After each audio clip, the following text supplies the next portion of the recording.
everybody, and good Monday morning. We are tuning in again for a read aloud of the day, and hopefully, you were able to catch my Friday post, and that was a book called Thundercake by Patricia Polacco. On that post, I mentioned that Patricia Polacco is one of my favorite authors, and today I'm going to be sharing another story with you of hers. I really enjoy Patricia Polacco's books because most of them are based on her real life, and so they just have a lot of meaning, and you can tell that they are written from the heart, and they have great messages in them. So I also have a little prop here with me that'll be mentioned in the story. So today we have Chicken Sunday by Patricia Polacco. This book, I'm reading it to you now as it is the beginning of Easter week, and that is talked about in the story as well.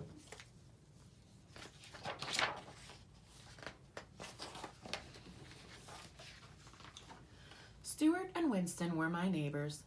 They were my brothers by a solemn ceremony we had performed in their backyard one summer. They weren't the same religion as I was. They were Baptists. Their grandma, Eula May Walker, was my grandma now. My babushka had died 2 summers before. Sometimes my mother let me go to church on Sunday with them. How we loved to hear Miss Eula sing. She had a voice like slow thunder and sweet rain. We'd walk to church and back. She'd take my hand as we crossed College Avenue.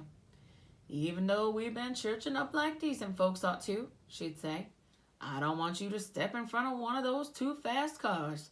You'll be as flat as a hen's tongue. She squeezed my hand. When we passed Mr. Kadinsky's hat shop, Miss Eula would always stop and look in the window at the wonderful hats. Then she'd sigh and we'd walk on. We called those Sundays Chicken Sundays because Miss Eula almost always fried chicken for dinner. There'd be collard greens with bacon, a big pot of hoppin' john, I'm not sure what that is, corn on the cob, and fried spoon bread. If you want to know what any of those words are that you don't know, you can always look them up. One Sunday at the table, we watched her paper fan flutter back and forth, pulling moist chicken fried air along with it. She took a deep breath. Her skin glowed as she smiled. Then she told us something we already knew. That Easter bonnet in Mr. Kadinsky's window is the most beautiful I ever did see, she said thoughtfully. The 3 of us exchanged looks. We wanted to get her that hat more than anything in the world. Stuart reached into the hole in the trunk of our wish tree in the backyard. He pulled out a rusty Band-Aid tin. The 3 of us held our breath as we counted the money inside that we had been saving for weeks. If we are going to get that hat from Miss Eula in time for Easter, we are going to need a lot more than this, I announced. Maybe we should ask Mr. Kadinsky if we could sweep up his shop or something to earn the rest of the money, Stuart said. I don't know, Winnie said fearfully. He's such a strange old man. He never smiles at anyone. He always looks so mean. We all agreed that it was worth a try anyway. The next day, we took a shortcut down the alley in back of the hat shop. Bigger boys were there. They were yelling. Eggs flew past us and pelted Mr. Kadinsky's back door. Just as the boys ran away, the door flew open. Mr. Kadinsky glared straight at us. You there, he yelled. Why do you kids do things like this? It wasn't us, Stuart tried to say, but Mr. Kadinsky wouldn't listen to us. All I want to do is live my life in peace. I'm calling your grandmother, he shouted as he wagged his finger in Stuart's face.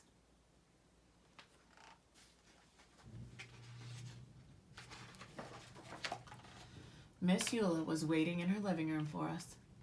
Miss Eula, we didn't throw those eggs, I sobbed. Some big boys did, Stuart sputtered. What were you doing at the back of his shop in the first place? She asked. We knew that we couldn't tell her the truth, so we just stood there and cried. She looked at us for a long while. Baby dears, I want to believe you. Heaven knows that I brought you children up to always tell the truth. If you say you didn't do it, then I believe you. It is too bad, though, she went on to say. That poor man has suffered so much in his life, He deserves more than eggs thrown at him. You know he thinks you threw the eggs. You'll have to show him that you are good people. You'll have to change his mind somehow.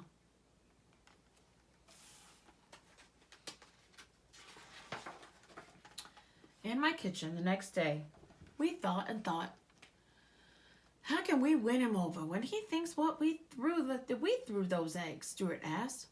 He doesn't even like us, Winston chirped. Eggs, I said quietly. Eggs? Stuart asked. Eggs, I screamed. I went to the kitchen drawer and took out a lump of beeswax, a candle, a small funnel with a wooden handle, and some packets of yellow, red, and black dye.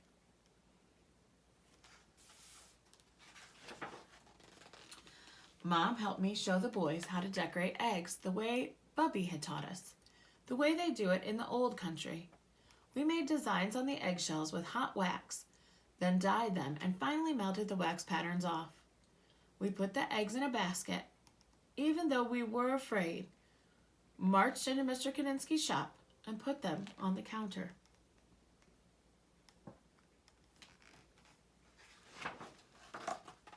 He raised his eyebrows and glowered at us. Then his eyes dropped to the basket. Spasiba, he said softly. That means thank you in Russian. Pasanki eggs, he said as he looked closely. I haven't seen these since I left my homeland. We didn't throw those eggs at your door, Mr. Kadinsky, we told him. He looked at us for a minute. Well, then you have great courage to be here. Chutzpah, you have chutzpah. Then his eyes glistened and his mouth curled into a warm smile. Come, have some tea with me.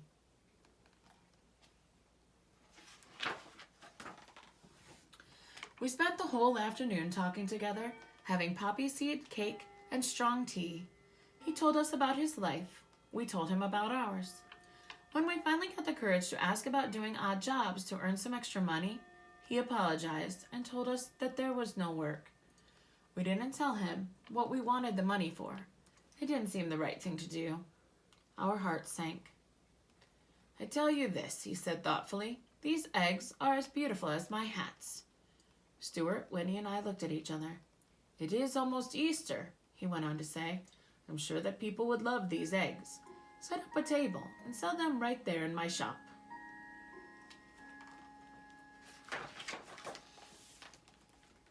For the next few days, we worked very hard.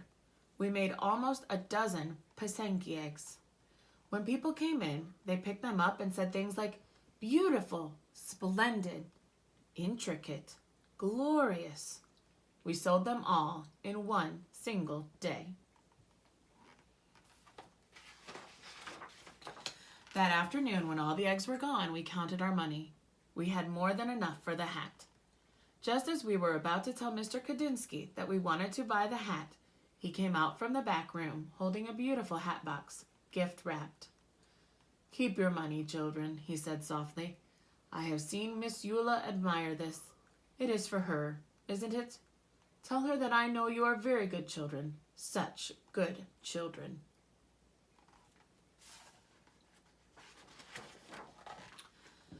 When Easter Sunday arrived, we thought our hearts would burst when we watched Miss Eula open the hat box. She held us close as big tears rolled down her cheeks.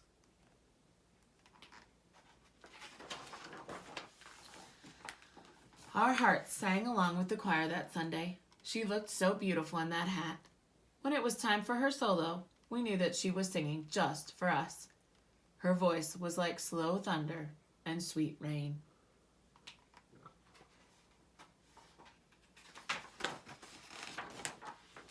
Later that day, as Miss Eula sat at the head of the table, she said, "Oh, baby dears, I can die happy now. And after I'm dead on Chicken Sundays, I want you to boil up some chicken, bones, gravy, and all, and pour it over my grave. So late at night when I'm hungry, I can reach right out and have me some." Then she rolled her head back and laughed from a deep, holy place inside.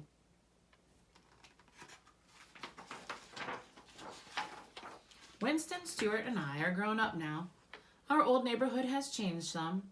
yet it's still familiar too. The freeway rumbles over the spot where Mr. Kudinski's shop once stood. I think of him often and his glorious hats. We lost Miss Eula some time back, but every year we take some chicken soup up to Mountain View Cemetery and do just as she asked. Sometimes, when we are especially quiet inside, we can hear singing, a voice that sounds like slow thunder and sweet rain. And that is Chicken Sunday by Patricia Polacco. So you can see I have a hat here with me. This hat belonged to my grandmother, and so I thought I would get it out. It doesn't actually fit me, or I would have had it on my head. So you'll want to check out my activity to go along with this book, and you can have a chance to tell me about somebody special who maybe Miss Eula reminds you of, and that maybe you've done something special for. You can also check out some Easter bonnets and my favorite playlist of Easter songs that I've listened to since I was a little kid.